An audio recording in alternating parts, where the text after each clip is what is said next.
All right, I want to pop up here real quick. Do this message. Um, I was thinking earlier, and I made like a post about how stuff that we are obsessed with, that we have an addiction for, and everything. It really hinders us and hold us back. It shows us what our idols are, and everything. And a lot of people, coffee is like their number one thing, where they say like, I gotta have coffee early in the morning. I gotta have coffee, or I'm gonna be evil or rude, or I'm just gonna feel off and stuff like that. Nothing, no substance that man can create should make you get to that point where you need it in order to function properly, especially if you're a believer. If anything, it should be reading the word, praying and meditation, all that stuff that you need in order to be able to function like you're supposed to.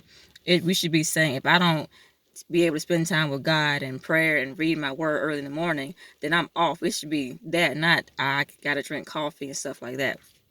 So, a few minutes later, I was thinking about, streams and rivers and stuff like that. And I'm just like, yo, what makes streams flow and everything? Come to find out, it's gravity that makes streams flow, because it's coming from somewhere up a little bit higher, going down to somewhere a little bit lower and everything. And I was like, man, it's funny how gravity, the same thing that is helping streams and rivers to flow, will also be the same thing that's holding us down on this earth and making us not float off into space and everything.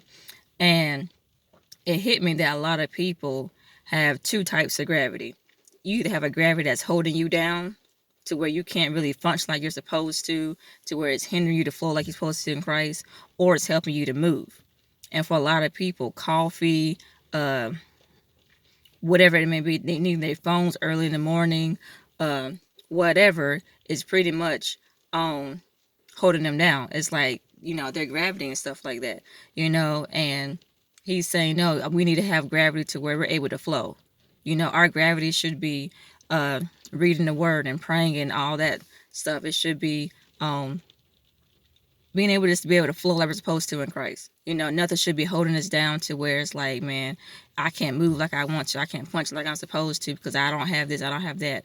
Like, we have to check ourselves and check our hearts. What is holding us down? What is something that is hindering us from being how we're supposed to be in Christ? So that's the question for today is, what's holding you back? What's hindering you to be the way you're supposed to be in Christ? What's stopping you from flowing the way you're supposed to? What thing do you think that you need that if you don't have, you feel like you're lost without? Because Jesus tells us that, when we come to him, we have to count the cost of everything. If he tells you to let something go, we should be easily be able to say, yo, I'm gonna let that go. I can easily let this go or let that go. But when we say, oh Lord, I can't let this go, or I need this, that's when we need to check our hearts and see, like, is this an item in my life? Like, why can I not let this go and get to the root of it?